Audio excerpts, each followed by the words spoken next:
para poder reemplazar dientes.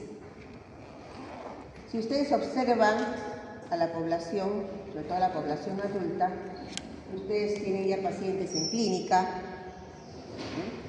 hay muchos casos, muchos casos, donde los pacientes han perdido dientes, ¿cierto? ¿No? Que es lo que ustedes están manejando ahora en su clínica. ¿Okay?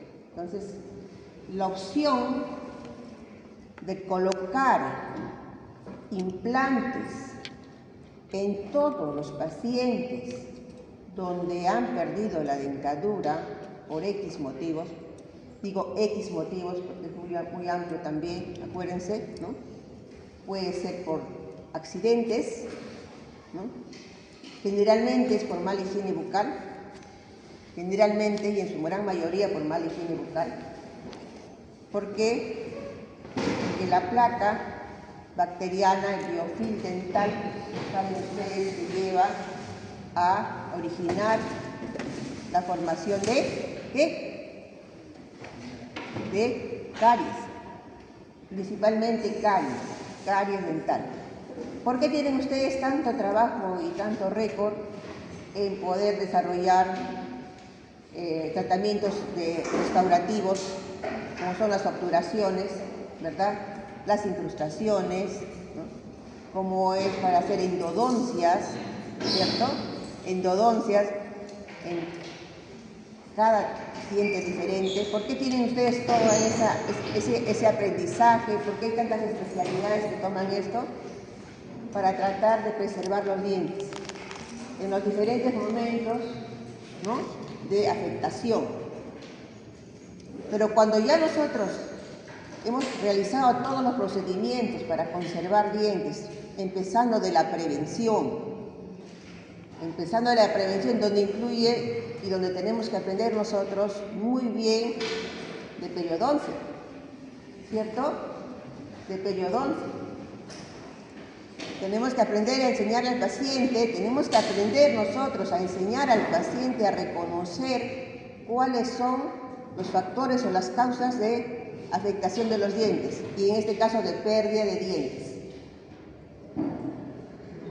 Y el tratamiento es lo que se lo graben bien, porque los implantes ya es un tratamiento y es una solución a algo que ya se fracasó. Fracaso del paciente, fracaso del dentista. ¿Okay? ¿Por qué el fracaso del paciente? Porque el paciente puede ser que tenga toda la intención de realizar una buena higiene bucal y no lo sabe hacer. Yo me lavo 3 veces al día, pero realmente no se lava 3 veces al día, o se lava mal 3 veces al día. Y ustedes, llega el paciente a la consulta, digo ustedes y nosotros también los dentistas, que a veces también somos mal formados, ¿okay? Llega el paciente y lo primero que quieren hacer es una obturación, lo primero que quieren hacer es una rehabilitación, una prótesis o una curación, porque sienten que eso es hacer algo. Y sienten que enseñar a cepillarse los dientes no es mucho. Y sienten que enseñarle al paciente, educarle sobre el origen de las enfermedades no es mucho, no es muy importante. Porque están enfocados en tratamiento, o estamos enfocados en tratamiento, más no estamos enfocados en prevención. Pero la salud es netamente preventiva. Netamente preventiva. Entonces, el 95% del tratamiento en periodoncia no lo hace el dentista, lo hace el paciente. ¿Cómo lo hace el paciente? ¿Cómo lo hace el paciente? Cepillándose los dientes. ¿Ves? Qué buena respuesta. Ya entró. Ya él está consciente de eso. Y les digo, 95% o más del tratamiento lo realiza el paciente, porque todos los días, en cada momento, está en relación con su boca y tiene el cepillo, el arma, para poder controlar la placa. El cepillo, ¿y qué más? Hilo dental. Hilo dental. Hilo dental. ¿Qué más? Colutorios. ¿Qué más aparte de hilo dental y cepillo? Enjuague es relativo. Eso sí es relativo. Y ustedes buscan información relativa. Cepillo interproximal. Ni siquiera la pasta dental. Ni siquiera la pasta dental. ¿Por qué yo les hablo en este momento que estoy hablando de implantes, de integración, les estoy hablando de esto? Y ustedes van a ver cuando yo voy avanzando en la clase, van a ver por qué les estoy hablando de esto. ¿Por qué es importante? Les voy adelantando. Los implantes son una solución, más también es un problema para el paciente. Porque tiene que darle el doble o el triple de cuidado que a un diente normal. ¿Me comprenden? A veces colocarse un implante no es la solución. Y vamos a ir viendo en el desarrollo de esto y ustedes me van a ir preguntando. ¿Ok? Entonces, ¿cuáles son los objetivos de esta clase?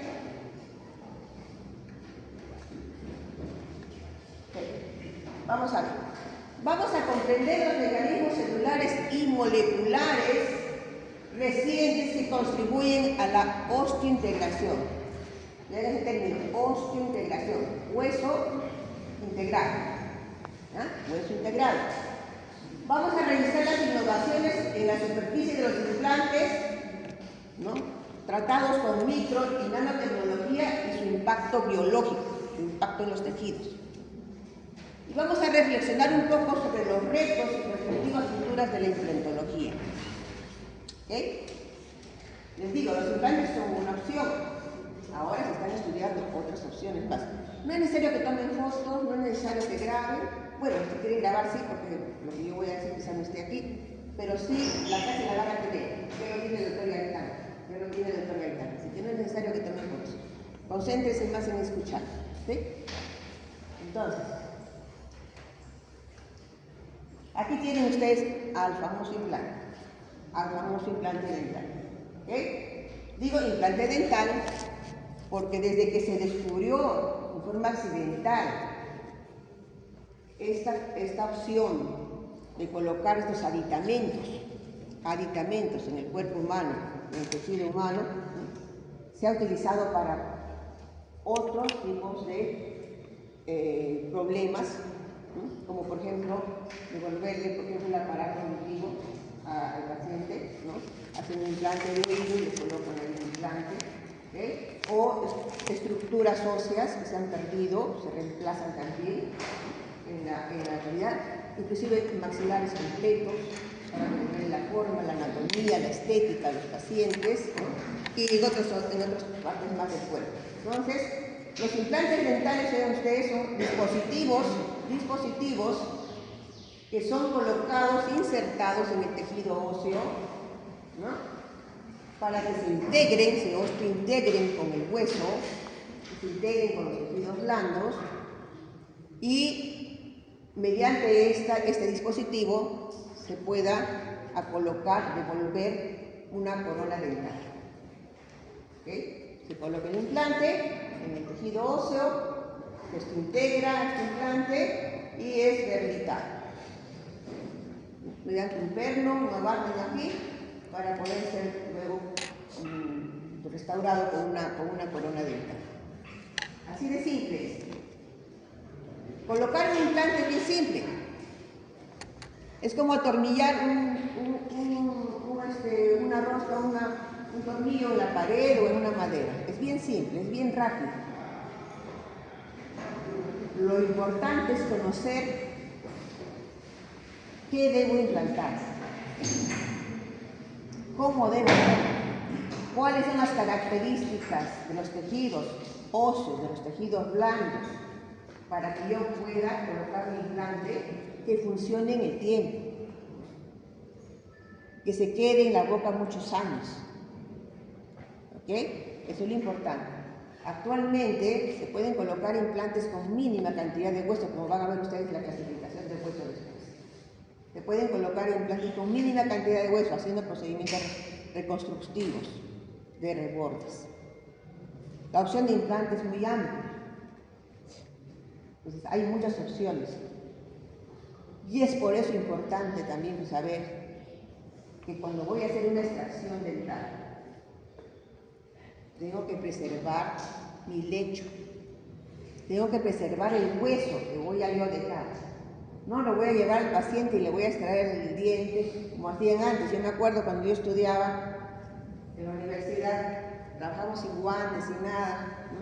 Íbamos a hacer cirugía, cogíamos el forceps y sacábamos el diente con hueso y todo. Y el tejido se cicatrizaba. Pero ¿qué pasaba? No había hueso después. Y si no tenemos hueso, buen hueso para fabricar implantes, el tiempo de vida del implante disminuye. La calidad de la osteointegración disminuye. Entonces, cada vez que yo voy a extraer un diente, tengo que pensar, este diente o este alvéolo va a ser para implantes. El paciente no tiene plata, eso es relativo. Aquí en el Perú es relativo, chicos. Les digo en Perú porque hay otros lugares en el mundo que realmente da mucha pena que hay personas que no se pueden realizar procedimientos. Acá en el Perú, si ustedes van a cualquier centro comercial, está lleno de gente gastando. ¿Sí o no? ¿O no? Está lleno de gente gastando, comprándose lo mejor, marcas y todo lo demás. Y un implante dental cuesta menos que un televisor. Así que es relativo que ese paciente no tenga dinero para poner su implante. Por eso yo debo pensar siempre que ese alvéolo va a ser para implantes, siempre. ¿Qué tengo que hacer? Hacer una extracción, ¿no? Que es hasta una clase completa, para preservación de alvéolo. Que lo van a ver en detalle muy chiquito acá, pero que sí, ya tienen que tener presente. Cuando yo voy a hacer una recuperación de espacio biológico, ¿qué hago cuando hago una recuperación de espacio biológico? ¿Qué hago? Voy a cortar tejido blando, voy a cortar tejido duro. Voy a disminuir el lecho. Me voy a quedar sin tela, como se dice, el tejido blando para cubrir. Tengo que pensar, ¿estará bien que yo haga una recuperación de espacio biológico en este diente que en el futuro pueda ser candidato en este lugar para poner implantes? ¿Estará bien que yo me lleve tejido blando y tejido duro de esa zona? Tengo que estar analizando todo eso. Ustedes son la odontología del futuro. Es más, los implantes dentales de repente en un tiempo más ya no van a usarse. O sí se van a usar como una opción más. Ahora se está estudiando para poder nuevamente colocar un diente en formación en el alvéolo y que este erupcione. ¿Saben, no? Que eso es lo que se está trabajando. Actualmente ya hay estudios al respecto. Pero ya no se aplican en los seres humanos, pero ya se están dando. Entonces, es una opción más. Y tengo que pensar si el tejido que yo voy a dejar, supóngase, una fractura vertical de un diente, que se ha llevado la raíz hasta el tercio medio de la raíz. Y voy a pensar, ¿y este diente es candidato para implante en el futuro? Sí. Porque me voy a hacer una reconstrucción y de repente no va a funcionar como debe ser. Entonces, ¿qué hago? Opto yo por extraer ya ese diente y colocar implante de una vez y no me llevo todo ese tejido que necesito para implantes. Ya tengo que pensar, es una opción más, una alternativa más de tratamiento. Y al paciente le tengo que informar esto. Le tengo que decir, mira, hay estas opciones con tu pieza dental, posiblemente en el tiempo ya vas a tener que hacerte un implante. ¿Tú qué prefieres? ¿Hacerte el implante de una vez o esperar y luego poner injerto óseo para poder colocarte el implante posteriormente? ¿Comprenden? Entonces, hay opciones y hay mucho que pensar y mucho que decidir cuando nosotros vamos a hacer planes de tratamiento. ¿No? Vamos a continuar. Entonces, observen ustedes el implante dental, ¿no? Acá está en la tomografía, y vean ustedes, ¿no?, que se han desarrollado en el tiempo diferentes formas del implante para que ser colocado en el hueso, ¿no? Y ha habido una evolución, en estos estudios van a ustedes observarlo posteriormente o van a leer en el futuro también, ¿no? Vean ustedes cómo es que se presentan con rostro interna, ¿no? Forma de raíz, forma cónica, forma cilíndrica, ¿no? Con superficies para poderse mejorar la ubicación del implante y la integración del implante con el hueso, ¿no? Antes inclusive creaban unos túneles, que atravesaban pensando de que el hueso podía crecer dentro de eso y mejorar el soporte, ¿no?, del tiempo de vida del implante. Vamos a ver acá. ¿Okay? Entonces, fue este doctor, Bert Ivan Brånemark, ¿no?, el que haciendo estudios en tibia de conejo, en forma accidental, hacía estudios para ver los mecanismos de microcirculación y reparación ósea. No es necesario que tomen fotos, ya les digo, porque esto no van a tener es necesario que tomen fotos, ¿no? Que descubrió, ¿no? Colocó una cámara de titanio dentro de la tibia para estudiar la microcirculación, y cuando él quiso retirar este dispositivo, no lo pudo retirar. Antes de 1956, donde accidentalmente fue que él descubrió los implantes y la integración, o sea, la capacidad de permanecer, integrarse con los huesos de este material. Antes de eso, ya intentaban los odontólogos reconstruir con implantes, pero utilizaban otros metales, como el acero, ¿no? Como lo que utilizan eso para el dispositivo para las prótesis faciales, ¿no? Y trataban de implantarlo. Pero ¿qué ocurría con estos materiales? Estos materiales no se implantaban. Un tiempo el paciente estaba con su dentadura reconstruida, ¿no? Y luego se observaba que alrededor dispositivos casi como estos, miren, así subperiostales, ¿no? Donde hacían toda una estructura de admisión. Imagínense lo que hacían. Aquí en el Perú había un doctor que se llamaba Conor, que era famoso por hacer estos aditamentos, ¿no? Hacían una cirugía, liberaban todo el material del paciente, el tejido blando, tomaban impresión del hueso y construían una superestructura adaptada a ese hueso, y luego cerraban. Y por supuesto se quedaba ahí un tiempo, el tiempo que el hueso se demoraba en reabsorberse. El paciente era reconstruido con su prótesis y todo, pero en el tiempo esas fracasaban. ¿Por qué? Porque se producía alrededor de estos tejidos, que también eran a veces implantados en el hueso, como ustedes ven acá, ¿no? Se formaba una fibrosis alrededor, o sea, tejido blando alrededor, no tejido óseo. Y en el tiempo fracasaba. Pero muchos pacientes fueron sometidos a estos procedimientos un tiempo, se veían con dientes y después ya sin dientes. ¿Okay? Es más, inclusive, cuando recién el doctor Valdemar, miren, él lo estudió hasta en 1956 y recién en 1965 colocó el primer implante dental. Miren cuántos años se demoró en estudiar toda la biología, todo el mecanismo para poder luego ya colocar un ser humano, ¿no? En 1965, casi 10 años de estudios para poder colocar el primer implante dental, ¿no? Entonces, observen ustedes esta imagen, ¿no? Donde se colocaba estos implantes endostales en forma de placas, y a través de eso se restauraba una granada. También quedaba un tiempo, como les digo, pero ¿qué pasaba? Se formaba tejido fibroso alrededor y se fracasaba, se perdía el implante. ¿Okay? Hasta que se descubrió el implante. También este tipo de implantes se colocaba, fíjense, trasostreal, con placas en la base inferior. ¿Okay? Ahora se colocan los implantes integrados sin necesidad de esta placa, ¿no? Y este es los implantes que se colocan actualmente. Vamos a ver, que quedó. Pero fue toda una transición, fue toda una forma de...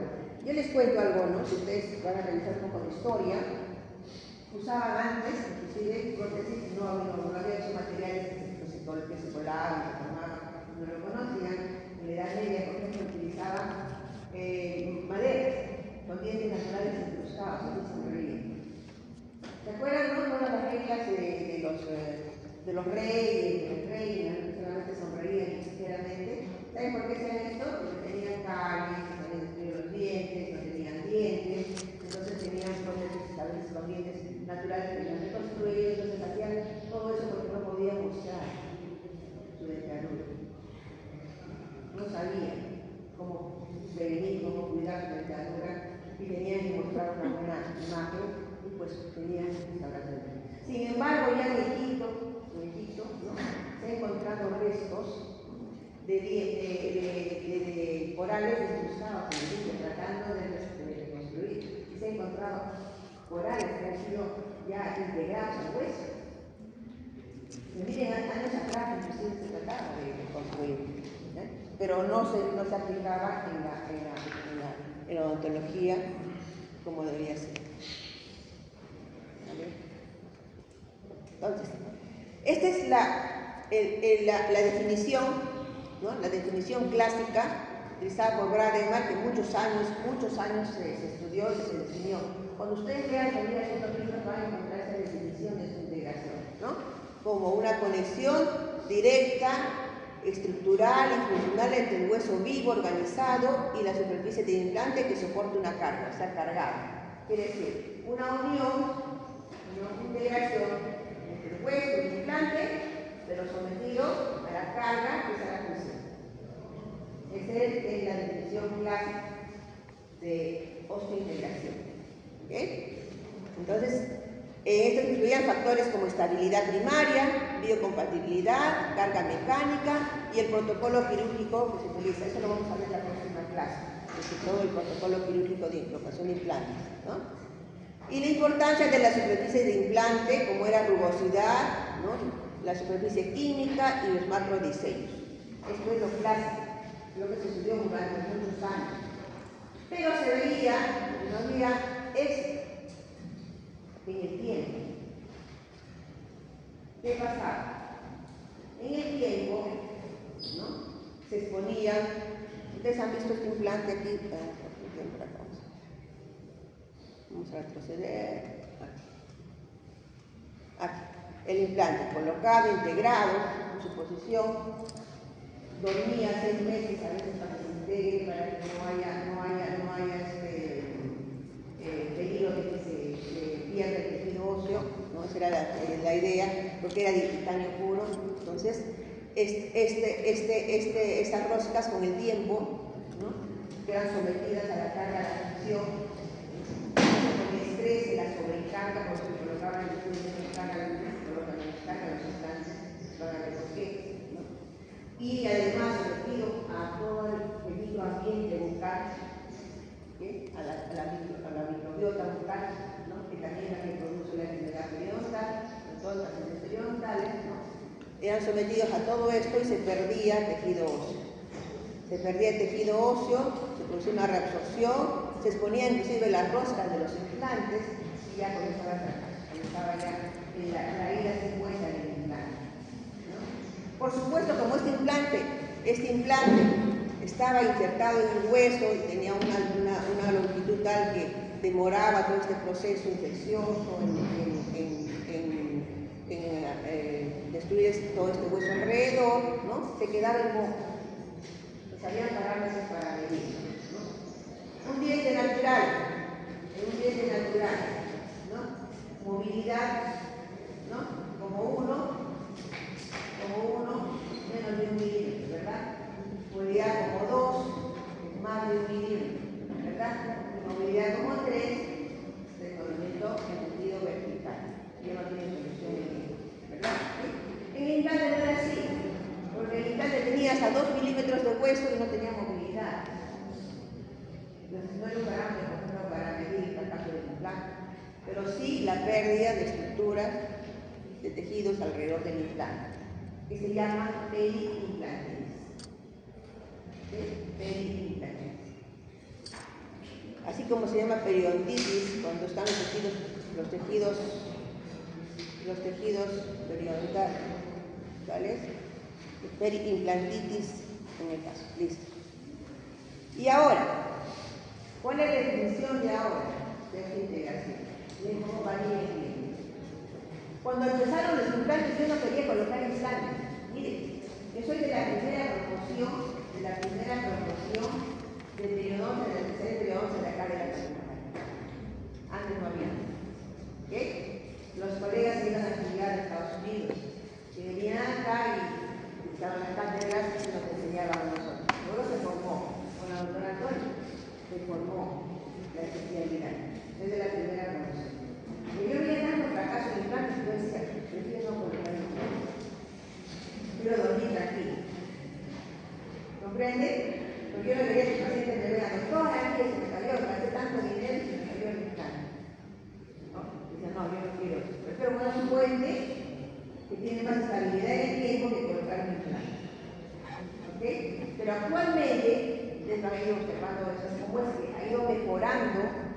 ha ido mejorando los estudios para evitar todo ese tipo de problemas con los implantes. Entonces, ¿cuál es la definición de ahora? ¿No?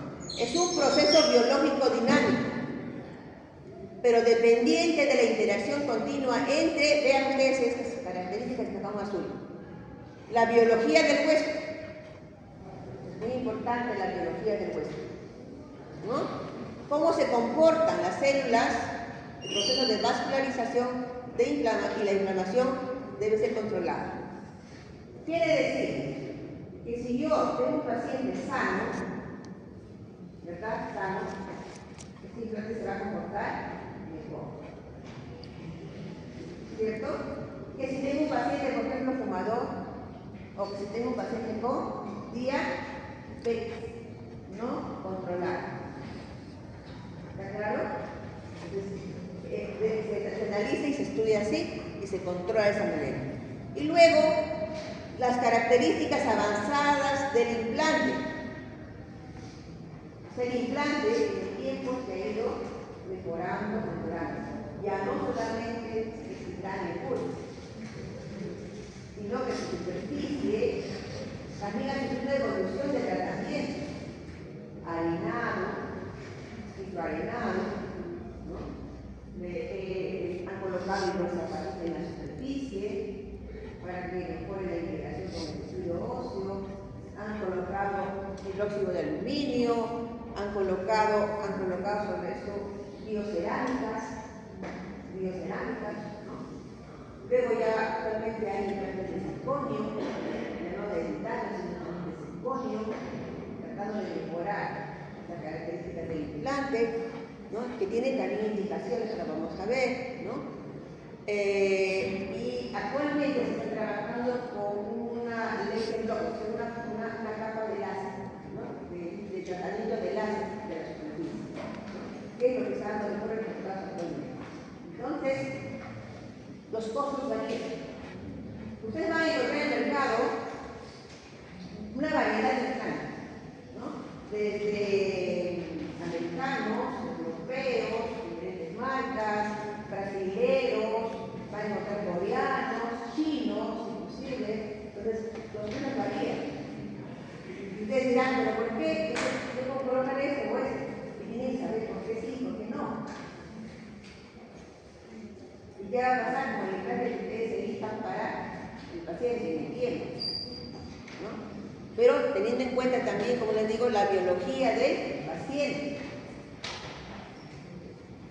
No solamente por enfermedad, sino también por fenotipo. ¿Recuerdan? ¿Qué fenotipo empezó para la cirugía? Igual. Pureza. ¿Qué delgado? El tipo de delgado ya. Yo sé que los niños no van a tener igual resultado y estabilidad en el tiempo. Por eso se hacen los injertos, ¿se acuerdan? ¿Por qué se hacen los injertos? ¿Para qué se hacen?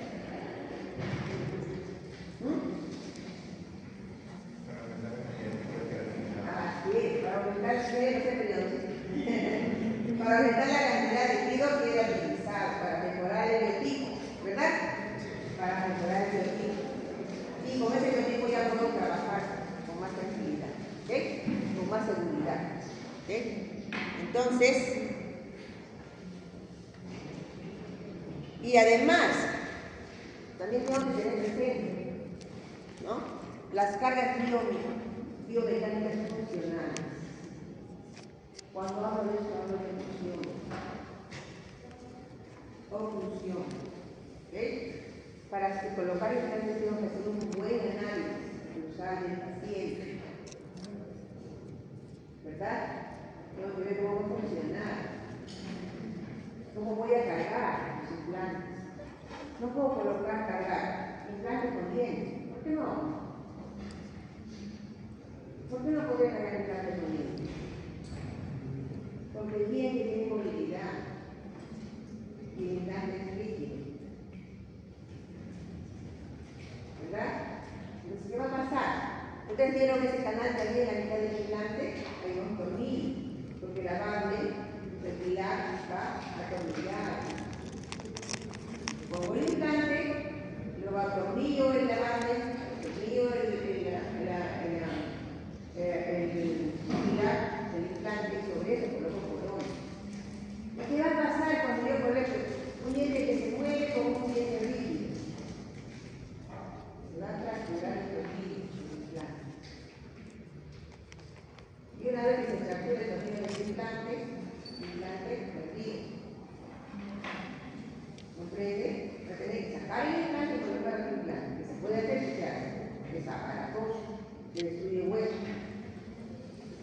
Entonces, debo controlar bien las fuerzas oclusales, la carga que le voy a colocar al implante, ¿no? Que tiene que ser parecido a las cosas regionales de los dientes, de los pacientes normales. Donde haya una función mutuamente protegida. Recuerden función.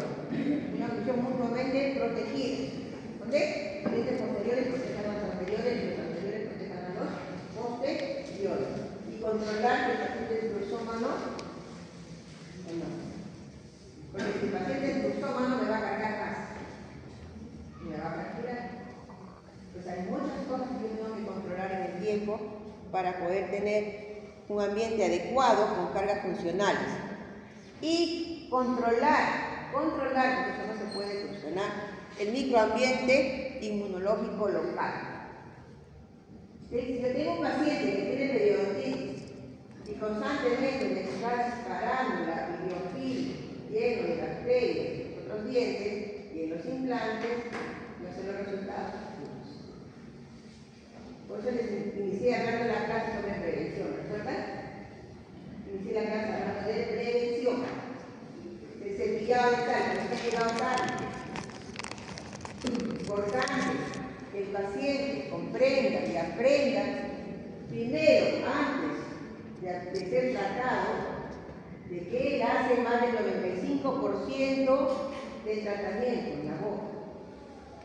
Si queremos preservar estructuras dentales sanas, la higiene es importante.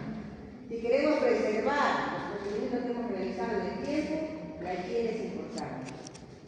¿Okay? Si no va a decir, ese doctor no sabía ese tratamiento. Es lo primero que el paciente dice. Me curó esto, me duró 20 años, todavía por eso vuelvo donde usted.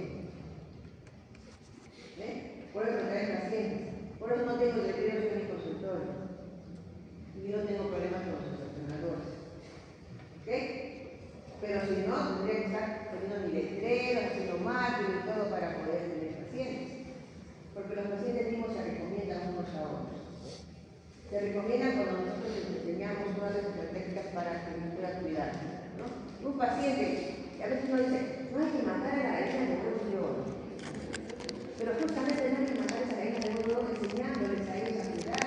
Porque le van a decir, esa doctora te va a enseñar lo que nadie te ha enseñado.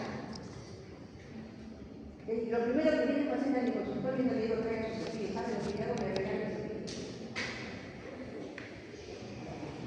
Yo como cepillo, yo antes de comprar naturallo, cuando estaba haciendo el proceso de verdad, y yo le regalo el cepillo. Y lo incluye en su consulta. Me comprende, gana un poco menos en consulta, pero el paciente ya tiene el cepillo. Le pongo el regulador dental, y no le voy a hacer la propiedad con la sanidad. Le voy a enseñar a usar el cepillo. ¿Comprende? Entonces es importante, porque el paciente tiene que saber y entender desde el inicio, cambiar el hábito. Saber que la placa dental solamente sale por cepillo. ¿Verdad o no? ¿Cierto? Solamente sale por cepillo. Con enjuagatorio no sale la placa dental. Porque el biofil es tan inteligente y tan bien estructurado que se protege de las sustancias químicas de los enjuagatorios. ¿Okay? Entonces, juntos, todos estos factores controlados permiten lograr una conexión estable, adaptativa y funcional entre el hueso y el implante a lo largo del tiempo. Eso es lo que nos interesa. ¿Okay? La estabilidad en el tiempo del implante.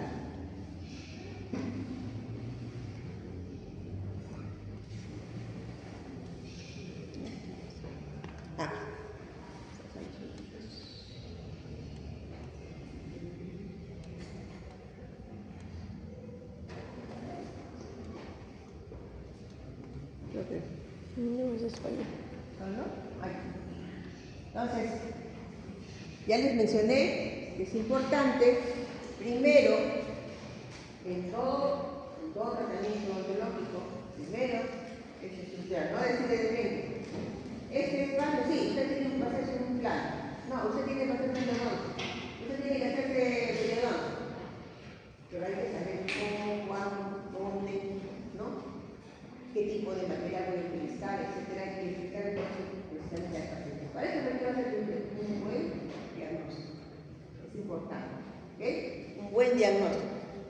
Y para hacer el estudio de implante necesitamos todo esto. Panorámica seriada, inicialmente, luego tomografía, y hacer las interconsultas respectivas si fueran necesarios, fotografía siempre.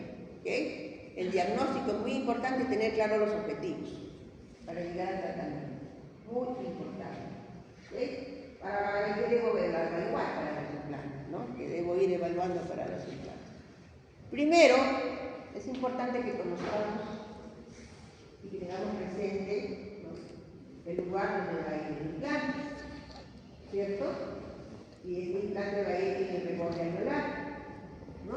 Y el reborde anular está formado por tejidos blandos y tejidos duros, ¿cierto? Tejidos blandos, tejidos, la mucosa, ya vamos a hablar del CIE, ya no hay el CIE, mucosa oral, no es lo mismo que el CIE.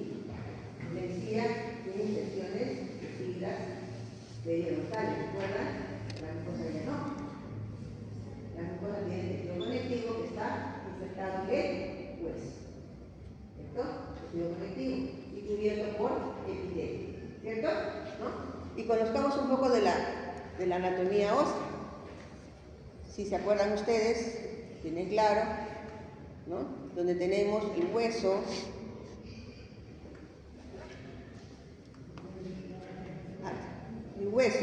¿no?, ya sea del maxilar superior o del maxilar inferior, ¿no?, superior e inferior, en tejido cortical y tejido medular, ¿cierto? Cortical y medular.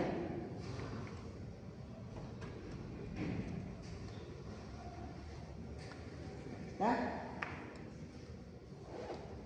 Creo que muy rápido estoy pasando. Ahí está, ¿no? Y el hueso cortical tiene las láminas circunferenciales, láminas haversianas y las intersticiales, ¿no? Y ese tejido corticalizado, chicos, e implantes, es muy importante, porque es lo que le da la estabilidad del implante. ¿Ustedes han escuchado hablar de carga inmediata? Carga inmediata, diferida, ¿no? Es que a veces yo puedo cargar inmediatamente el implante con una corona. Otras veces tengo que esperar un buen tiempo. Y ese tejido es el que me da esa respuesta. Lo puedo cargar o no puedo cargar inmediatamente el implante.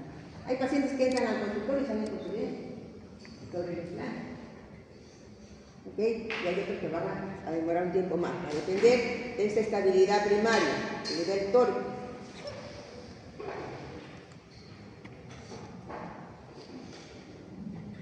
Y el hueso medular, a diferencia de esto, tiene las células óseas, ¿no? En este caso, las células óseas multipotenciales se llaman pluripotenciales, ¿no?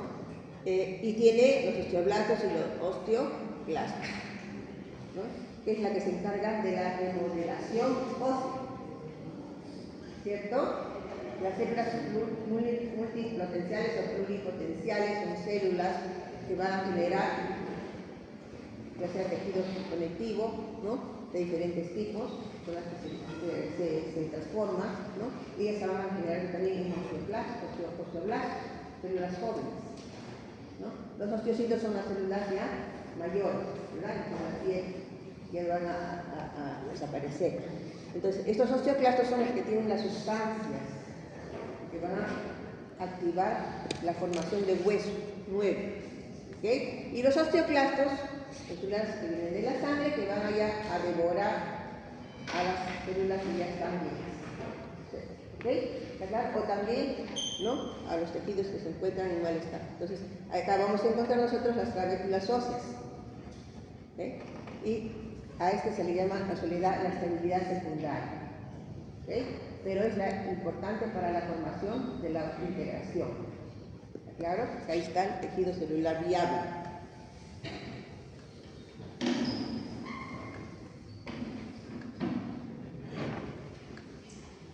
Un poco más cerca. Más adelante, ¿no? Me pondré por acá, ya me voy. Todos se han ido casi para atrás, tengo que estar. Esta imagen es muy importante, está en el libro de Linde. A ver, ¿Por qué será importante esta imagen? A ver, ¿ustedes qué creen? A ver, ¿por qué la puse ahí? Un poco lejos de hablar, ustedes hablan. ¿Qué observan mis periodistas futuros? Como por allá también, futuros periodistas. Realizadores, tienen que saber eso. Las láminas, ¿no? ¿Por qué lo puse esa imagen? ¿Qué me dice? ¿Qué ven ahí? Lámina vestibular. Fuerte, fuerte. ¿Estás hablando? Las láminas vestibular y palatina. ¿Ok? Las paredes, las láminas vestibulares y palatinas en este caso. Ajá. Que el hueso es diferente. Observó claramente, ¿no? Hay una diferencia. Miren, estamos viendo maxilar superior y maxilar inferior, ¿cierto? ¿No? Observen las características del maxilar superior. Mire la cortical. ¿Qué ven en la superior? ¿Cómo está la cortical en la superior? Delgada. Delgada. ¿Y el inferior? Más gruesa. Más gruesa. Observa, ¿no? La proporción entre superior e inferior varía grandemente, ¿verdad? En lo que es la cortical. Y en el hueso medular también, observen. En el hueso medular también. La característica del inferior tiene mayor trabeculado, más compacto. Y vean en el superior, trabeculado. Más abierto, ¿verdad? ¿Sí? ¿Lo observan? ¿Sí? ¿Y qué más observamos? Miren, si ustedes observan el superior, miren este canino. ¿Cómo está su tabla ósea del canino? ¿Ah? Y es más, a veces el canino no tiene tabla ósea. Y otra cosa bien importante, a veces el canino tiene el hueso pegado al diente. Y ustedes extraen el diente ahí y se llevan toda la tabla pegada. ¿Me comprende? O también el canino tiene ventanas que se llaman penetraciones. ¿Se acuerdan? O como decía, cuando no tiene hueso se llama dehiscencia. ¿Recuerden? Dehiscencia cuando no tiene hueso y penetración cuando tiene una cavidad que está sin hueso. ¿Okay? Dehiscencias, penetraciones. Pero no solamente caninos, también observen ustedes los dientes anteriores, también tienen cara muy delgada. ¿Por qué será importante? ¿Por qué es importante? ¿Qué le dije antes? Estabilidad en el tiempo. Tiempo de reacción. ¿Ok? ¿Se acuerdan de que se pierde el hueso alrededor de los implantes? Cuando hay menos calidad de hueso, menos cantidad de hueso, eso pasa aquí. ¿Sí? Entonces, conocer cada anatomía es importante. En las molares, vean, tremendo espacio ancho, amplio, ¿cierto? ¿No? Y más acuérdense ustedes, como hay puntas, como hay irregulares, también hay secas que también ayudan con la integración. ¿Okay? Y en el inferior más corticalizado que medular. ¿Ya? ¿Estamos claros? Pero eso no permanece en el tiempo. Cuando se extraen dientes, cambia la imagen. Tiempo de extracción de dientes, cambia la imagen. ¿Sí? Mayor tiempo de dientes que se han perdido, menos cantidad ósea, menos calidad ósea. Paciente que tiene osteoporosis, cambia la figura. Pacientes que están usando alendronato, mucho peor. ¿Saben lo que es el alendronato? Digo, ¿qué producen en el tiempo? Osteonecrosis. Cambia la figura. ¿Okay? Los cuidados que hay que tener. Y lo que se le ofrece al paciente, ¿no es cierto? ¿Cómo le ofrezco al paciente? ¿Qué le ofrezco al paciente en estos casos? ¿Me dicen la hora, por favor? Las 8. Estamos bien. ¿Algo que quieren comentar de esta imagen? A mí me encanta siempre mostrar esta imagen a los estudiantes. Para ortodoncia. Por ortodoncia. ¿Cuándo voy a y hasta dónde voy a llevar los dientes? ¿Cuánto voy a llevar al día? Chicos, yo tengo además de la especialidad de periodoncia, tengo la especialidad de ortodoncia. Y también armonización orofacial. Fue lo último que estudié, que me encanta también. Entonces, observen ustedes, ¿no? Desde el punto de vista de todo procedimiento odontológico debo conocer esta anatomía. Debo conocer cómo se ubican los dientes, por qué se ubican. Para retirar huesos, para hacer injertos óseos. ¿Cuáles son los mejores lugares para injertos óseos? Para hacer injerto de tejido gingival, ¿de dónde saco el mejor tejido gingival? Eso lo tenía la clase pasada con el doctorando. ¿De dónde? ¿Por qué? Paladar. ¿De dónde más? Además de paladar, ¿de dónde más saco el tejido bueno? Retromolar. Retromolar, perfecto. Superior inferior, ¿no? Muy buen tejido, de los dos. ¿Y para hacer injerto óseo? ¿De dónde? Para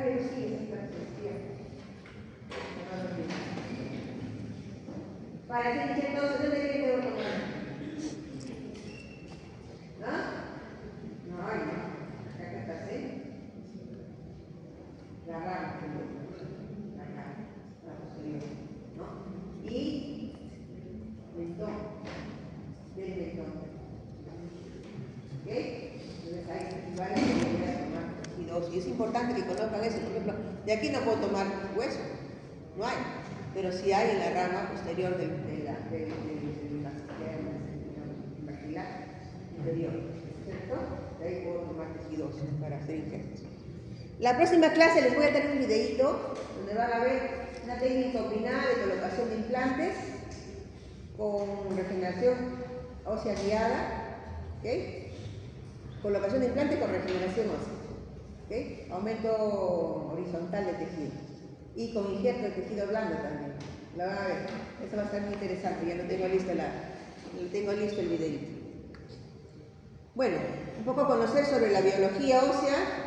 Tener en cuenta siempre la presencia de células, los factores de diferenciación, la matriz orgánica de los tejidos y la matriz inorgánica. Eso es lo que tenemos nosotros para conocer. Y acá vamos a hablar un poco de lo que es calidad ósea. Calidad ósea. ¿Okay? Es importante, ya lo vimos en el maxilar, ¿verdad? Hueso corticalizado y hueso medular. Cortical y medular. Y entonces, esta clasificación es la que más se utiliza, la que permanece todavía en el tiempo, ¿no? Hay también la de Nish, ustedes lo van a leer en algún momento, pero la de Lempel-Sachs es la que más se utiliza, ¿no? Entonces, observen ustedes. Tipo 1. ¿Qué cosa tiene ahí? ¿Qué cosa es? ¿Cómo lo ven? Cortical. Hueso Cortical. cortical. Mira el ¿no? Hueso cortical. ¿Ah? Tipo 2, ¿qué ve? Tipo 2.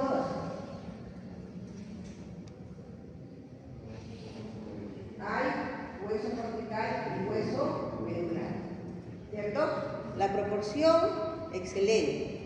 ¿Por qué? Acuérdense, ¿quién da estabilidad primaria? Hueso cortical. ¿Quién le da la estabilidad para su segregación? Medular. En este hueso, ¿podría yo hacer implantes? No puedo. ¿Se dan cuenta? No puedo ofrecer implantes. Pero en este hueso, sí. Y en este hueso, perdón, es tipo 2, tipo 3. Más, un hueso más. Medular. Menos cortical y más compuesto. Pero con buen hueso, con buena estabilidad, ¿cierto? ¿Eh? Y el tipo 4, pobre. ¿Qué le falta? Hueso cortical. Cortical. Cortical. Y más complicado ahí, para colocar un implante y darle ¿qué? Estabilidad dental. ¿Comprende? En este caso, del tipo 2 y el tipo 3, yo puedo cargar inmediatamente el implante. En el tipo 4,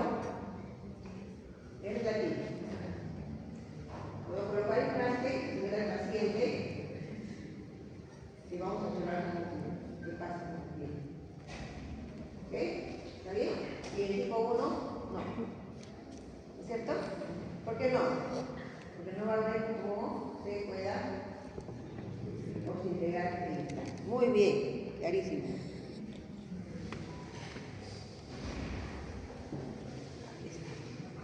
Y esta clasificación es importante por los sectores de la boca. Por los sectores. ¿Dónde se encuentra esta clasificación? Observen ustedes, el tipo 1, ¿dónde está? Generalmente en estas zonas. El tipo 2 y el tipo 3. Maxilar superior, ¿qué tipo de hueso tiene? En el sector anterior. A ver, aquí está, ¿cierto? 2 y 3, ¿cierto? 2 y 3. Y en el sector posterior, 3 y 4. 3 y 4 generalmente. ¿Te das cuenta? Entonces, le tengo que tener presente esto cuando voy a colocar implantes. Ya les digo, esto está con ustedes, pero también lo tienen. No se preocupen por tomar fotos. Ahí lo tienen. No se preocupen, preocúpense ahora por escuchar y aprender y luego preguntar. ¿Ok? Y vean ustedes en el sector posterior mandibular, ¿qué tipo de hueso? Posterior mandibular. 1 y 2. 1 o 2, ¿no? Entonces a veces voy a tener problemas aquí para colocar implantes. ¿Vamos?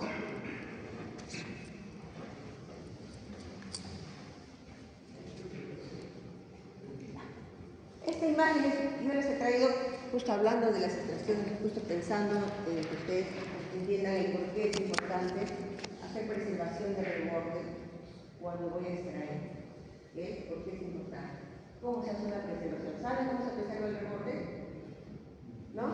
¿Saben dónde se tiene la preservación del reborde?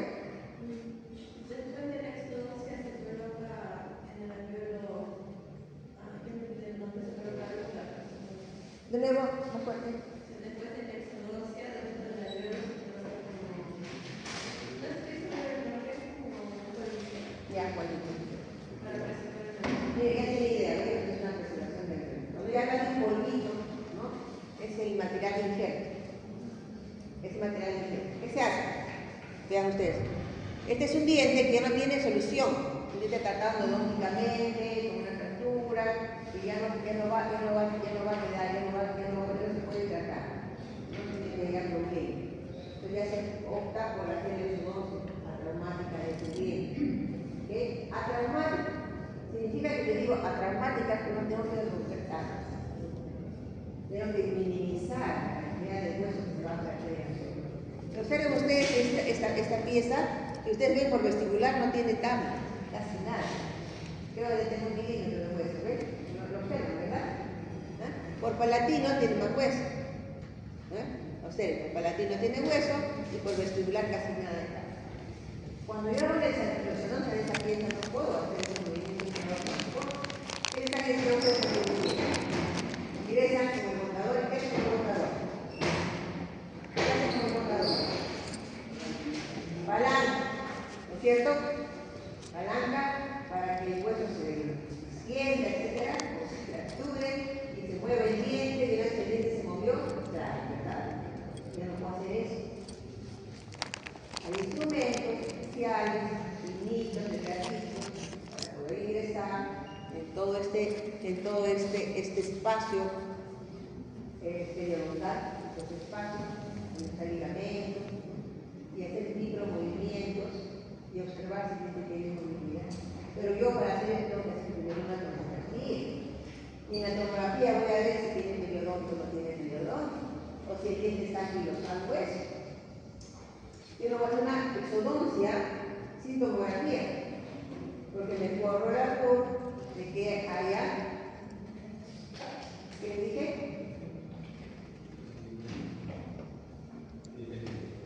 Que esté anquilosado. Sino creer que no periodonto. ¿Sí? Y de acuerdo a eso con esta ilustración. ¿Por qué? Porque si el diente está anquilosado, ¿cómo hacer? Ayudaría. Tengo que desgastar el diente y dejar una lámina muy finita de diente pegado a los anquilosados. ¿Se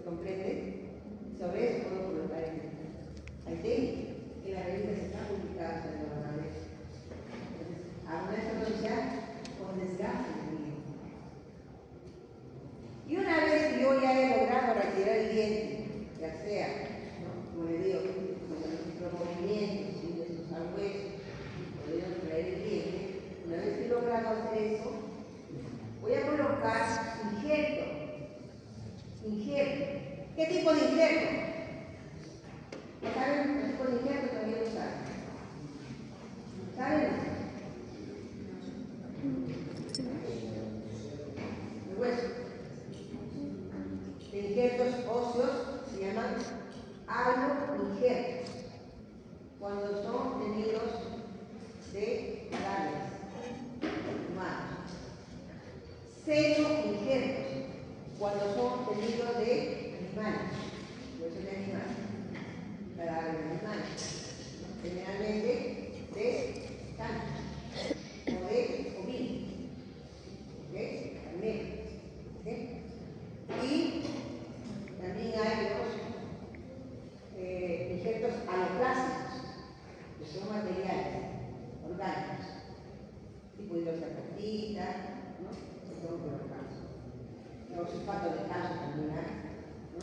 Estos injertos, unos tienen, los injertos óseos, son los injertos ya completos, ¿no? Los que son obtenidos de los rebordes o de la parte posterior del maxilar.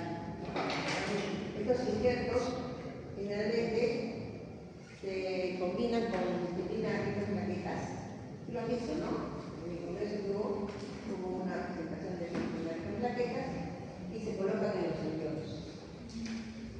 Y sobre ellos se colocan unas membranas de colágeno cuando no hay pérdida de estructura ósea, o membranas con refuerzo vegetal, etc., cuando hay estructura ósea, para poder. Eso lo van a ver en el video que voy a mostrar la próxima vez. A ver, un poquito de los materiales que estoy hablando. Es importante que conozcan esto, chicos, porque va a haber opciones, va a haber casos de pacientes que van a tener que dar lesiones de tratamiento y le van a tener que hablar de esos materiales para poder realizar esos procedimientos.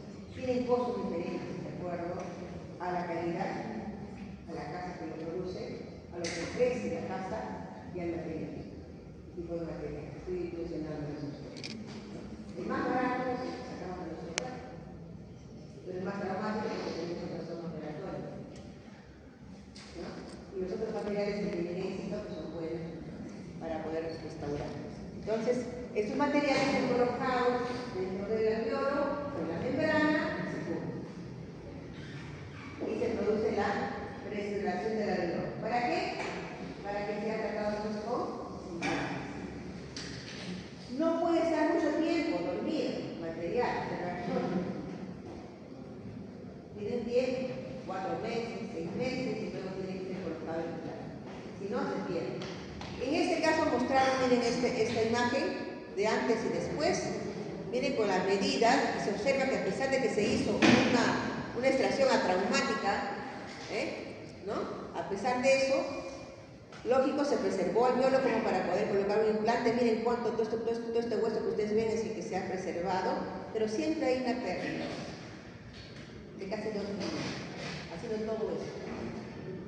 Imagínense cuando no se hace este procedimiento, cuánto se pierde, y en el tiempo cuánto se pierde. Por eso es que es importante siempre pensar en la preservación del alveolo y la colocación, o colocar el implante inmediatamente después de la extracción, para evitar la pérdida ósea.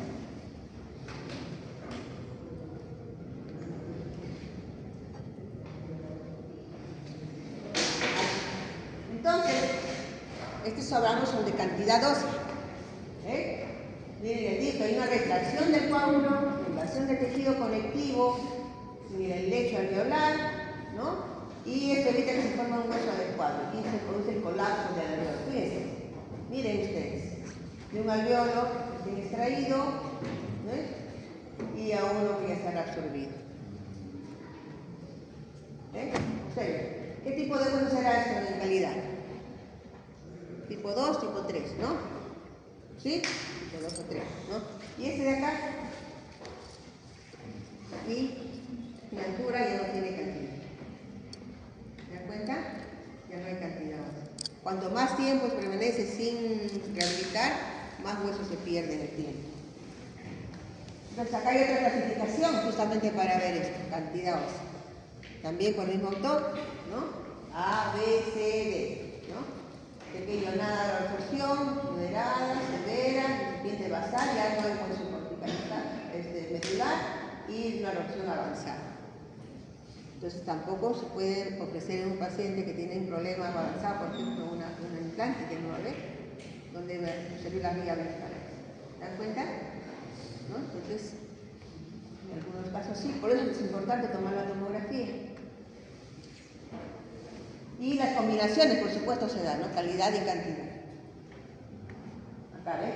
Calidad y cantidad, ¿no? Entonces, la cantidad del tejido óseo, hasta miren, A, B, C, D, hasta que ya no tiene hueso, solamente está hueso, ni siquiera basalia, y acá, en calidad. ¿Ok? Las combinaciones. Entonces, cuando ustedes hagan diagnóstico, tienen que decir hueso tipo, ¿no? 1, 2, 3, 4 o A, B, C, D. Y la última clasificación que se hace con tomografía, ¿ya? Teniendo el paciente en base a la otra clasificación, donde nos sale 9 clases, 9 tipos de combinaciones. ¿Ven? Entre calidad y entre cantidad. Observa, con tomografía. ¿Ya? Y acá yo ya sé qué puedo ofrecer al paciente o si tengo que hacer o no reconstrucción de reborde. Se puede reconstruir reborde, eso no es bueno. Se puede reconstruir reborde. ¿Okay? Con materiales, igual, con materiales. No es que ya no tiene reborde, ya no se puede poner implantes, sí se puede. Solo que es más tiempo, más dinero y más trauma para el paciente.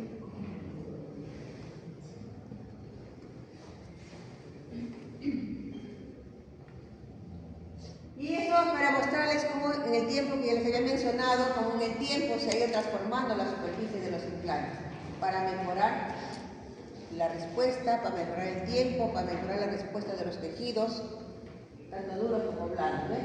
Titanio puro y recubiertos, ¿no? Formas diferentes, observen ustedes, hasta que llegamos a esto, es uno de los más ideales, ¿no? Que les dije, ¿se acuerdan? ¿No?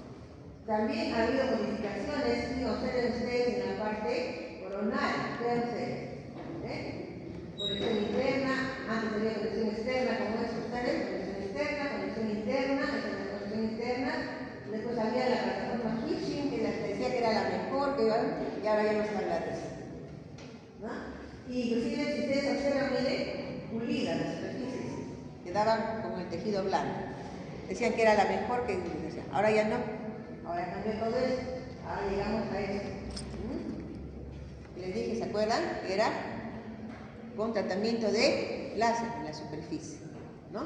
Conexión interna, forma radicular, y aquí un tratamiento especial en este borde, en este cuello, para que haya una mejor integración del tejido óseo. Antes decían hay que dejar a nivel del hueso, pero se observaba que eso producía mayor reabsorción de tejido óseo. Ahora se le deja por debajo del hueso, 2 milímetros por debajo del hueso, y eso disminuye la reabsorción inicial del tejido óseo, porque siempre hay una reabsorción inicial del tejido óseo en la colocación de implantes. Entonces, todo eso se ha mejorado.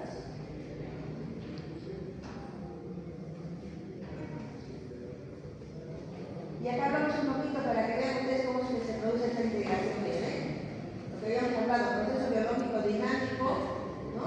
Donde el objetivo es formar un hueso de alta calidad, una orientación biomecánicamente favorable que resista microcarga y remodelación funcional. O sea, el hueso debe estar siempre en constante remodelación. La superficie del implante debe condicionar esto, de que haya una remodelación constante. No es estático, no es como antes que se pensaba que era fijo. Y acá tenemos los mecanismos moleculares, biológicos, ¿okay? Una cascada biológica de duración de células mesenquimales, osteoblastos, que lo vimos, otras fases de interacción, interfaces entre el hueso que son importantes a considerar, ¿no? Con señalización molecular. O sea, estas implantes tienen tratamientos para que se produzca todo este proceso a nivel del tejido, de los tejidos, ¿no? Crecimiento de citoquinas que modulan la osteogénesis alrededor del implante. y hablar de la importancia del microambiente, el papel de la inflamación inicial y de los macro y micro movimientos de vascularización que ocurren en el tejido óseo alrededor del implante, ¿no? Estudios recientes inclusive hablan de que se debe suplementar a estos pacientes con vitamina D para mejorar la absorción de calcio a nivel del hueso, ¿no? Y siempre tener en cuenta estos tipos de huesos corticalizados como huesos superfuso esponjoso y su implicancia en la integración y en la permanencia del implante también. Vamos a ver un poquito, así nomás a grandes rasgos, ¿no? Cómo es que ocurre todo este proceso. Vean ustedes, ¿no? El óxido de titanio, por eso es que se integró, por eso que el doctor Gardner encontró esto. El problema ya no era la integración. ¿Y el problema qué cosa era? A ver qué te digo. Los granos, los implantes de grano. Ya no era el problema la integración. Había integración. ¿Qué era el problema? En el tiempo. La estabilidad en el tiempo. La estabilidad en el tiempo. Ese era el problema. ¿Ve? Con los implantes iniciales, ¿no? Eso se controló. ¿Sí? Y ahora se habla así, ¿no? Con los implantes. Hay una fase de esta integración, donde se produce primero una coagulación, luego un proceso inflamatorio, ¿no? Y luego la remodelación. Acuérdense que a todo lo que es inflamación responde primero la contención de la inflamación y después viene la remodelación. Esto se produce también en una fractura. Cuando hay una fractura ósea también se produce lo mismo, ¿verdad? ¿No? Pero esto es alrededor del implante, Y todas las células que participan, ahí tienen ustedes, eso lo saben por inflamación, que han estudiado ya esto anteriormente. Acá vemos lo que ocurre. Esto es importante que ustedes lo conozcan, tengan presente, porque también les hablaba de la higiene, muy importante, ¿ok? La disposición de los tejidos alrededor del implante no es como lo que tiene. Acuérdense cuando estudiaron periodonto, recordar, ¿no? El diente, ¿cómo se unía al hueso? El periodontista, ¿qué necesita? Ligamento periodontal. Fibras de Sharp. En el cemento y en el hueso, ¿verdad? Incrustados ahí, ¿no? Y las fibras enrolladas. Y cada vez que el paciente muerde, se hunde, ¿no? Y luego erupciona, se hunde y levanta, ¿no? Y la lengua lo empuja, va para adelante y luego retrocede. ¿Cierto? No, eso pasa con el diente. Pero ¿qué pasa con el implante? Ya no ocurre eso. Ya no hay manera, ¿cierto? Entonces, ¿por qué se produce? Solamente una adhesión, más no una inserción. No hay inserción ni de tejido conectivo. Y las células epiteliales, ¿mediante qué se adosan? ¿Cómo se llama ese proceso? Hemidesmosomas, ¿no? Se ven acá, ligamento periodontal, y acá no, ligamento unión. Adhesión. No hay inserción, solo adhesión.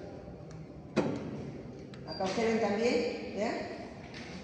Epitelio del surco, epitelio de unión, ¿no? Tejido conectivo, hueso alveolar, superficie del implante. Pero aquí, a nivel del tejido epitelial y a nivel del tejido conectivo. Las fibras no están horizontales, ¿se acuerdan? Horizontales y oblicuas, ¿no? Las fibras periodontales. ¿Estas fibras cómo se encuentran? Paralelas. ¿Lo ven?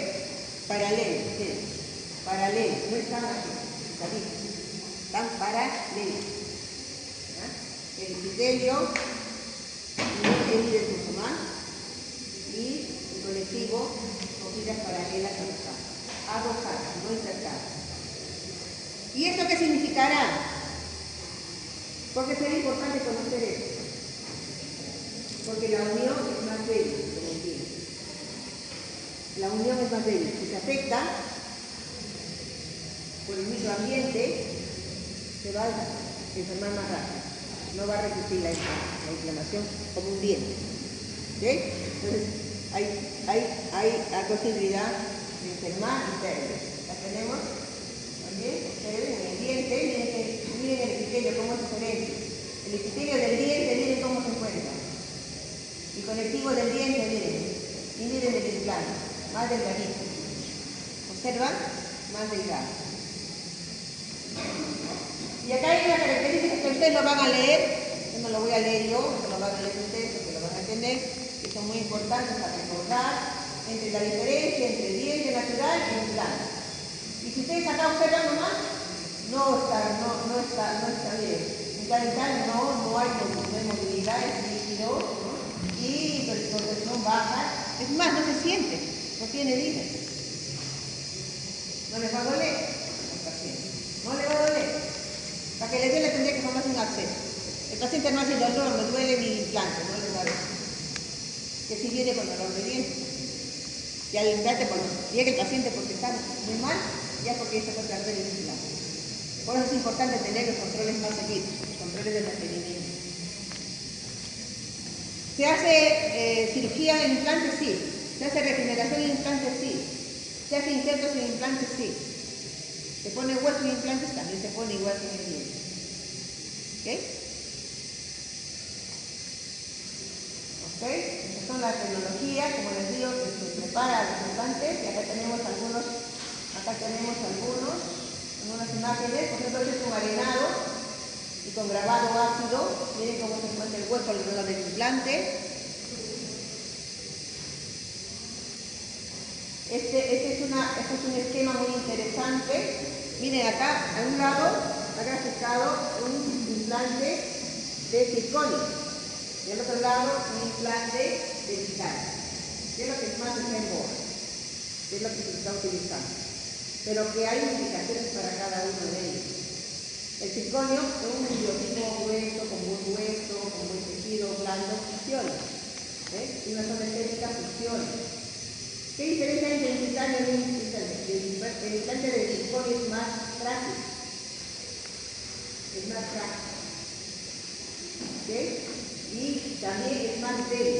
Es más débil, pero el implante de titanio, ¿no? Tiene muchos más años de estudio, resiste mejor las fuerzas brutales.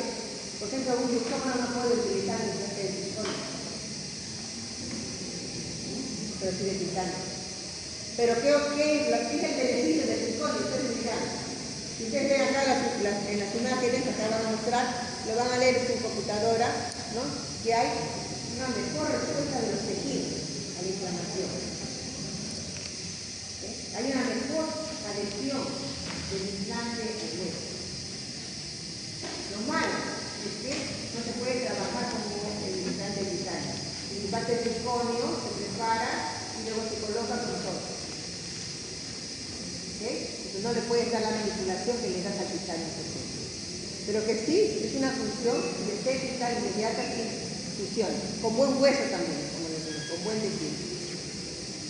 Eso lo van a revisar con más detalle. Y acá también tenemos otra imagen, ¿no? Con un grabado mecanizado y una con láser. Miren los tejidos, tienen mejor expectativa con los grabados con láser. Tienen mayor tiempo de duración que con la grabación de láser. Son más caros también. Pero la diferencia no es muchos dólares tampoco. No es muchos dólares.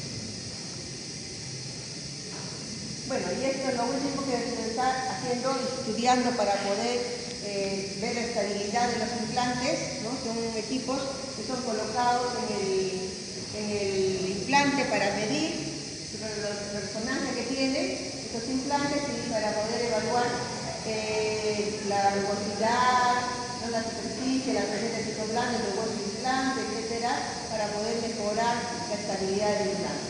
Y lo que se está estudiando actualmente, ¿no? Son los biomarcadores biológicos, ¿no? Para poder mejorar, ¿no? La presencia de las citoquinas, marcadores de formación ósea, sangre o estudios periimplantarios, los estudios para ver la estabilidad del implante. ¿Okay? Y lo que se está trabajando actualmente, que es importante también que lo conozcan, que se está utilizando mucho ya lo que es la tecnología, para poder tomar la impresión de sus implantes, para poder confeccionar las guías quirúrgicas de los implantes, ¿no? gente hay utilizando también la inteligencia artificial para hacer los diagnósticos, para hacer el análisis de la tomografía. Entonces hay una variedad de estudios que se puede trabajar, ¿no?, de forma económica y efectiva para poder hacer un buen estudio. ¿Tienen preguntas? ¿Preguntas? ¿Preguntas? ¿Qué les pareció la clase? ¿Les interesó? ¿Aprendieron algo? ¿Por qué no hay preguntas? ¿Qué hora es? ¿Qué hora es? 8:30. 8:30. Estamos bien.